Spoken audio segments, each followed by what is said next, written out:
I'm Blake. Nice to see everyone tuning in. But yeah, my name is Blake Bibbs, and I am a person who now lives in the DMV. I'm from North Carolina. I'm a local activist, and I'm here to talk a little bit about being involved with STEM. So also throughout here, if you have any questions, definitely feel free to send them in. There's a question button below because I'm happy to answer any questions that you guys have. So just a little bit more about myself. So we're talking about STEM. I personally am an activist, so I more so work with the political side of things.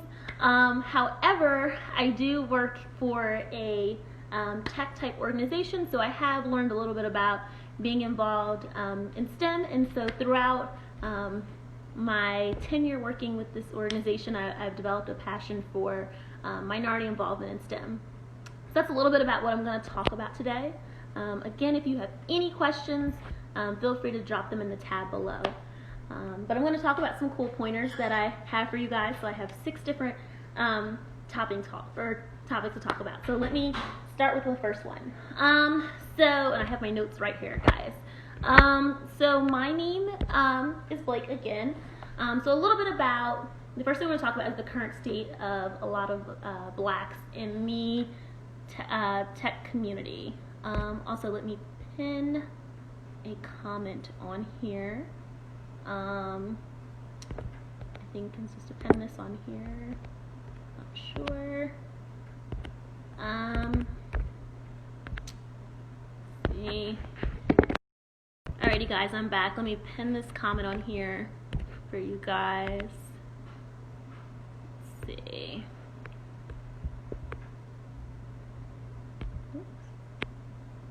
Pin comment. Okay. So, alrighty. So now let's get started. That I was able to pin that. So the first thing I was going to talk about is the current state of a lot of African Americans working in the tech community. So currently, like many other fields, we are often underrepresented in that field. So when looking into it a little bit more, you can see Silicon Valley is a major example of that, where a lot of us work. Silicon Valley, so just in general, for the whole organization, about 5% of the workers on there are African American, and those are just for the regular workers. Even lower at 1% of African Americans are even in executive fields. So it's really important that we start to break into that field. We're seeing a lot now in regards to everything that's going on with speaking out about equality and justice and getting more African Americans involved, where some of these companies are reaching out and saying that they're interested in doing more minority recruitment. However, we obviously have a major ways to go with seeing some of those numbers are so far behind. So I'm even going to talk a little bit more on the inside about like how we can actually work on that and making sure that we're creating a domestic pipeline so that we are able to even get into those jobs. Another issue that we're also seeing too is a lack of capital available for people who are trying to get loans for tech startup companies. We don't have access to some of the same things that some of the other people are having, so it's making it harder for us to start our own companies, or even making it harder to have access to the same investors that a lot of people have. So that's something that's also a major issue. We see a lot of, we're also seeing too where they're saying that there aren't the same amount of pool of a lot of African Americans to choose from in the STEM tech pipeline. So about 6% of people who major in college, or 6% of STEM majors, are African American versus almost 60% being Caucasian. So that's an issue right there with making sure that we're available in that STEM pipeline to even choose from or to be selected. So that's another issue that they're facing. And there's also a proven track record where a lot of African Americans who are majoring in the STEM field are often not going in and pursuing things in that field. So they're going on and doing a lot of things we've seen in more so in nonprofits or other things. So for some reason we're tending to shy away from the field. So those are some of the current state of some of the issues that we overall need to fix. And so to recap, for those who may not have heard, I think some of the 3 big issues are overall just making sure that we have a presence and that we even are able to get into certain spaces. There's also an issue of having access to funding to start things for our own, and there's also an issue with our pipeline and making sure that we have people who are available to participate or to take those jobs. So that's one thing that I've seen overall as issues so far with me just entering the field. Again, everyone, so that is let us a little bit about that. I'm going to transition to another topic, but before I transition, I wanted to say again, my name is Blake. Hey! My name is Blake Bibbs. I'm a local activist. I work in politics, but I've also do some stuff with my organization now with STEM-related questions or with STEM-related things, so I learned a little bit more about those. So it looks like we have a question.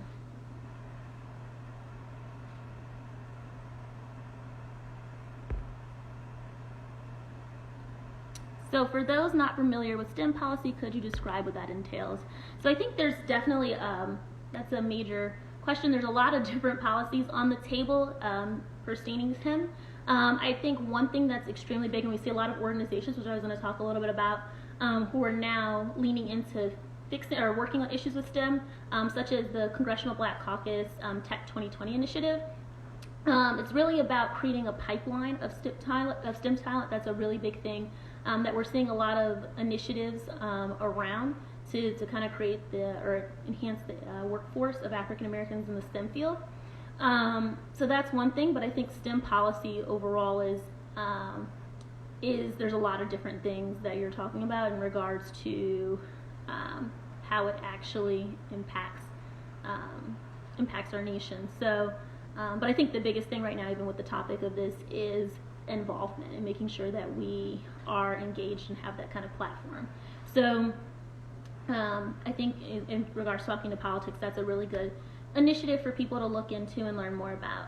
I think so. I just addressed some of the issues that I felt as though were occurring in the STEM work field or workplace. I wanted to talk a little bit more about what I think companies can actually do to aid the Black community and how they can give back and kind of help with fixing that gap. So there's a few things that I think are super important. One is definitely making sure that recruitment fairs are available to people of minority communities. For one, a lot of HBCUs are on the East Coast, and a lot of tech companies are on the West Coast. So there is sometimes the issue of travel or students not being able to attend those fairs, or those fairs not even showing up at schools all the time. So it's making sure that we actually push and show that it's important for them to have a presence at all of these schools and fairs. Another thing is also making sure that when they do go to schools that are PWIs, that they reach out to certain organizations in advance, such as NSBE or any other type of cultural coding club, so that we can attract certain people to attend and come. So that's a huge thing to definitely put pressure on them and making sure that they're executing. There's also another thing of fighting internal racism at companies. So, like many companies, there's often the issue of internal racism or prejudice. So I think there was something that I was actually reading about recently where at Facebook, there was somewhere where people had even put in like Black Lives Matter on the walls there, and someone had crossed it out and put All Lives Matter. And so I think when we're talking about a field which is already, where we're already not present or have a very small presence, to have that kind of blatant discrimination and racism towards you in the workplace, it definitely doesn't help. And it doesn't encourage people there. And so some people, with that, they may shy away from wanting to be in the field. And so I think it's really up to a lot of these tech companies and putting pressure on them to actually want to make a difference and change the workplaces. So that's a huge thing to put pressure on them about. And then another thing is also a lot of times for STEM and tech, it's not something, or it is something that you can learn later on just in your college years, but it's really important to make sure that people have access to this stuff early on. So with them having access to it early on, there's a lot of communities which may be underprivileged or not have the same resources. I know, one of the high schools that I went to a couple of high schools, but one of them that I went to, our computers were out of date. We couldn't really access a lot of the things that a lot of other kids could who went to other schools who had, Apple computers for every student. So it's super important to ensure that everyone has access to a good computer for that. So I think another thing that we need to be pressuring a lot of these tech companies about is actually investing resources into these minority communities and making sure that they have access to proper computers and electronics so that these kids do have the platform to code, just as the other kids do in their neighborhoods.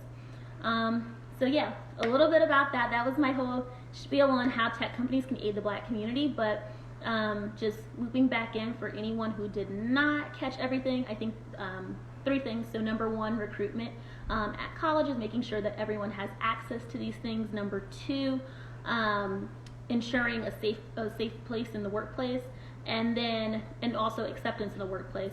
And then number 3 is also investing into our communities. So that's a little bit about that. I'm going to go into the next topic, which is why be involved in tech. But before I go into that topic, again, everyone, my name is Blaike Bibbs. This is the Small Business Takeover for DC Now events.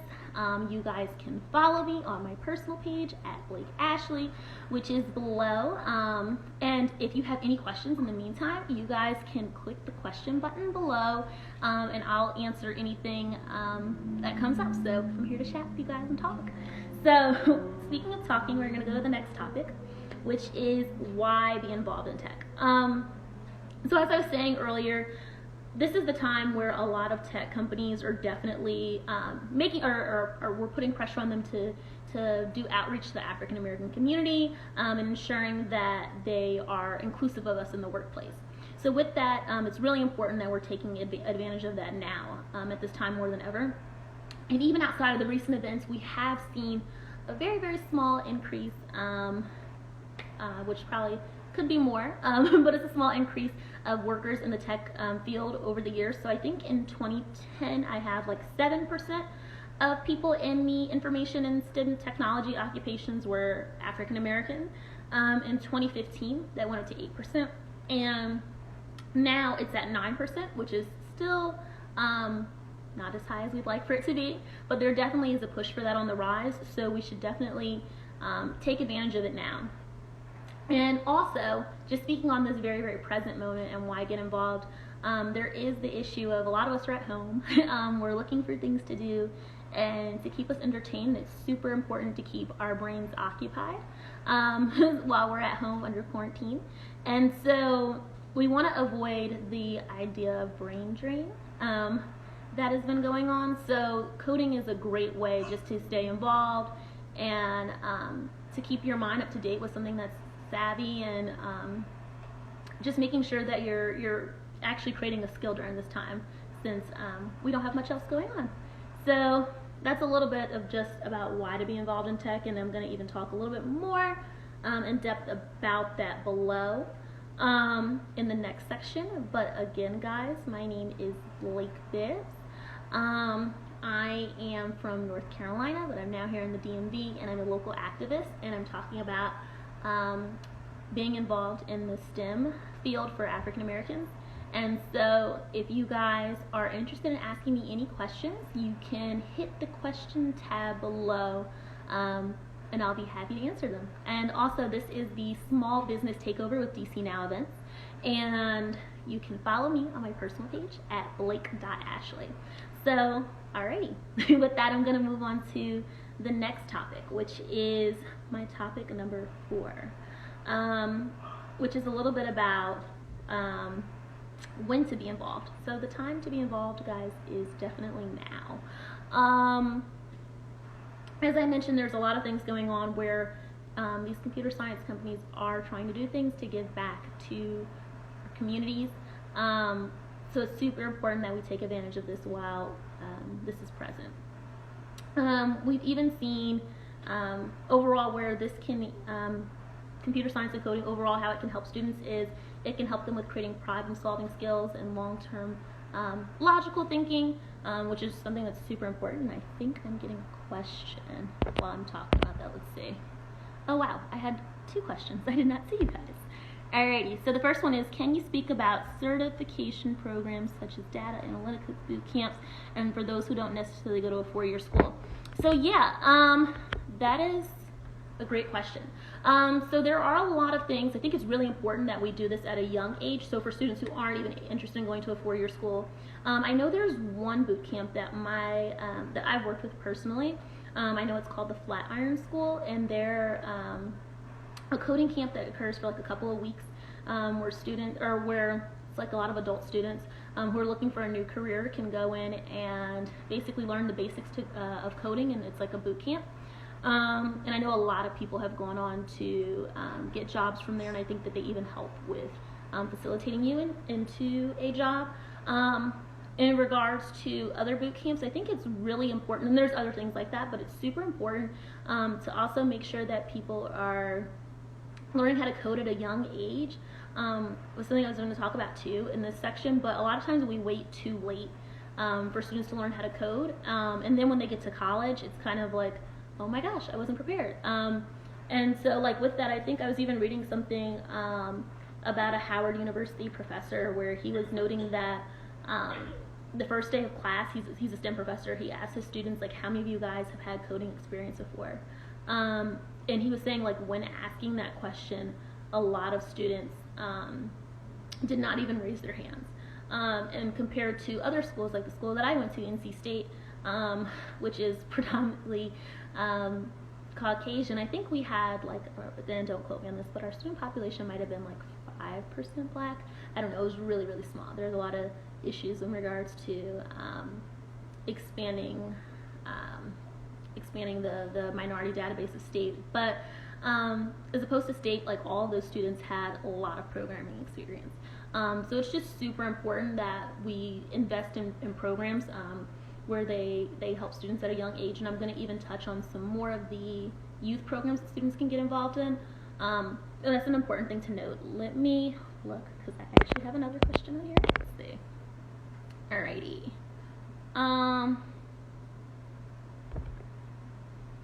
That develops STEM skills in emerging industries. I'm not sure what the full question is for that. Can you maybe state the full question? I wasn't sure what you were saying, develop STEM skills in emerging industries. You can send the full question. I'd be happy to answer that one. And just drop that question below. I think there's another one.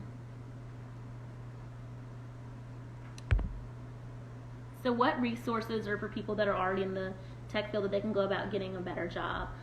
So there are definitely organizations for African Americans in tech. One of the ones that I've heard a lot about is the Blacks in Technology Network. It's a great database of just like networking and getting to know each other and learning more. I also say attending different like tech and coding conferences, which are based for us. I know last year I spoke at the CBC TechWorks 2020 event, which was a part of the CBC annual convention, and when I went there, there were like hundreds of coding people at that event from like all over the country, and there was like top coding or top like tech professionals and things like that, and they were all looking to network, and there was like a lot of panelists and things like that. So I think also attending events such as that would be great, and I'm pretty sure, I think that's an annual event, so they should be having that again this year, so I would definitely look into that, because that would probably be a great place for you to meet some people. Let me see if I have any other questions. Okay, I think those are all the questions for now, and if Ken.empowers, if you can send the rest of your question, I'd be happy to answer that. I just don't think that the full thing went through, so I don't know exactly what that was in regards to, but I'd be happy to answer that if you can drop that. Again, guys, my name is Blake Bibbs. I am a local activist in the DMV area, recent graduate of North Carolina State University, and now I'm in grad school, graduating in December of 2020. I cannot wait, guys, because I'm ready for this to be over. And I'm here talking to you guys a little bit about African Americans being involved in the STEM field. And I'm an activist myself, but I do work in an organization where I've learned more about just being involved in STEM and the importance of it. So that's a little bit about what I'm chatting about. And if you have any questions, feel free to hit the question button below, and I will be happy to answer them. But okay, so I was talking a little bit about when to be involved, and I started answering some questions, so I'll talk a little bit more about that. As I was saying, though, being involved in STEM at an early age is super duper important. As we can see too, a lot of kids or a lot of minority students are falling behind just because they don't have the same resources to get involved or to access computers and things like that in the STEM field. So, and that's something that I've even seen in my daily line of work. So it's super important to make sure that we advocate for tech companies to give them these resources, and that we also get these students involved now, so that when they get to college, they're not behind. And the reason why that's so important is STEM and tech is one of the easiest fields for a pathway to the middle class. I know a lot of people who have not gone on to get a 4-year degree, but have work in IT or STEM and make well into the 6-figure range. So it's a great opportunity for students who aren't looking to do that, or even students who are looking to get degrees, if they're looking for just an opportunity where they can make a decent salary and wage. It's also super important now too, and this wasn't even something I was going to talk about, but a lot of jobs are becoming increasingly automated over time. And so with that, a lot of things that we would think of now, they may not be jobs anymore. So to ensure that we're personally keeping up with society and everything that it has to offer, and that we're able to get these jobs, it's important to make sure that we start to learn these coding skills now. And even now while we're at home, this is the perfect time to just learn more and dive into some coding tools. The reason why it's also super important that students learn now is that we notice if students wait, sometimes they become discouraged from coding, versus when they're young, it's fun and it's exciting. It's like, oh wow, we want to learn more about this, versus when they get older. So there is something that I had even seen too, a statistic. Hello to whoever that is. Where it said 50% of middle school girls had expressed an interest in coding and STEM in middle school, but by the time they were in high school, that number went down to 2%. And so that's something that we just see all along. I'm not sure if I'm allowed to add anyone on here or not. They didn't tell me. Did you have a question at all? I'm not sure if I'm allowed to add anyone. That's the only reason why. But if you have a question, I'd definitely be happy to add you on here. And if you have a question, you can hit the question box right on the below thing. If they tell me that I can add someone on, I'd be happy to add you. I just don't know if I'm allowed to.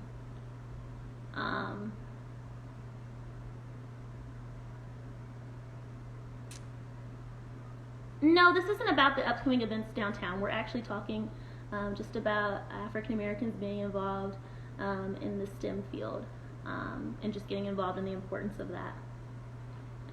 And so, yeah, again, I'm Blake Bibbs, and I am a STEM activist. Let me see. So I got another question. What causes these changes from middle school to high school? Why the decreased interest in STEM? Okay, so we've seen, and that's definitely a question that's up for debate. I think a lot of people are still trying to figure out. But a lot of times when students are younger, they're more excited about learning new things and critical thinking skills. Sometimes when they get older, it's things are not always looked at with the same optimism. It's like, okay, math, numbers, that might be hard. And I can just say that from like a personal space. I know that's just kind of how I was. When I got older, I was like, ooh, this is a lot. Versus when I was younger, I was much more open to it. But I think that's a question that's up for debate. And a lot of people definitely have a lot of opinions about it. But it is super important that we do engage these students at a young age, if nothing else, because a lot of their Caucasian counterparts are already learning that, and we don't want our students to not have the same knowledge and tools and resources that they have. So it's just super important that we get them involved. And again, if you have any additional questions, guys, hit the questions box below. But in regards to that, I'm gonna just, I think I have like about 4 or 5 minutes left. So I was gonna just hop into some resources. I agree with you, it goes back to the pack of resources resulting in decreased confidence. Definitely agree with that. But yeah, so anyways, I was gonna talk a little bit about just some of the resources in tech. I know you guys had asked about that. Some amazing organizations. One is Code 2040. They're an organization that can help, or that helps a lot of minority students who are interested in learning more about STEM. They help with them with like simple things like navigating job interviews. So one interesting thing that I like would have never known, but that I've come to learn about STEM interviews, is a lot of times they'll give these students what they call whiteboard interviews, and so for that they'll just literally give them a whiteboard and tell them to like go solve the answer on there in front of them, and that's kind of the interview. And a lot of not all students are accustomed or aware of that, or know how to react in those circumstances. So they're an organization that helps prepare students in regards to that. So that's a super cool thing. Another thing is Black Girls Code. That's super important. That's an organization that'll help, or that helps a lot of young, or also includes helping a lot of young Black girls who have an interest in STEM, and just helping them navigate through that and learning how to code, and also providing them with the resources to do so. So that's a great organization to look out for. Another one is the Congressional App Challenge. So it's a organization that's sanctioned through Congress, where students can submit an app through their member of Congress's district to be the official, their official winner of that district's competition, and they even have an opportunity to come to DC and display their app to Congress. So that's a really cool thing, since we're talking about students being involved. Another thing is the CBC Tech 2020 initiative that I was talking to you guys about earlier. That's just an overall initiative for people like me who are interested in politics, but where the Congressional Black Caucus is pushing for involvement of STEM in the Black communities, encouraging STEM companies to invest more into our communities and hiring people that look like us. So that's super cool. The other thing I was talking to a little bit about earlier was Flatiron School. So that's kind of like a coding boot camp that I was talking about, where they help people who are looking to develop coding skills, and basically just giving them the necessary tools in the school, tools and skill set to be able to get jobs in the STEM field. And it's just kind of like a basic boot camp training. Another thing I was talking about too is the Blacks in Technology Network, which is really cool for anyone who is interested in partaking in the field of STEM. Just a great network and database to get to know each other, and have fellow allies in the field. Another one that's pretty big is code.org. I'm pretty sure you guys have heard of them.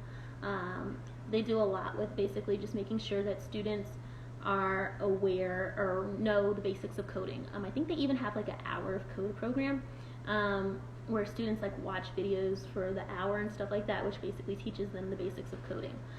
So it's a cool basic way for students to have an introduction to coding. But with that, guys, I think we've been talking a while. I actually have a minute left, probably less than that. But again, thank you guys for joining. My name is Blaike Bibbs. You can follow me on Instagram. I have my Instagram pinned above. This video will also be saved on the live. And I am a local DC activist, and I was here to talk to you guys today a little bit about being involved in STEM and technology. If you guys, and this is the DC Now Small Business Takeover again, if you guys have any questions, DM me on Instagram, but I have to get off now. Thank you so much, guys.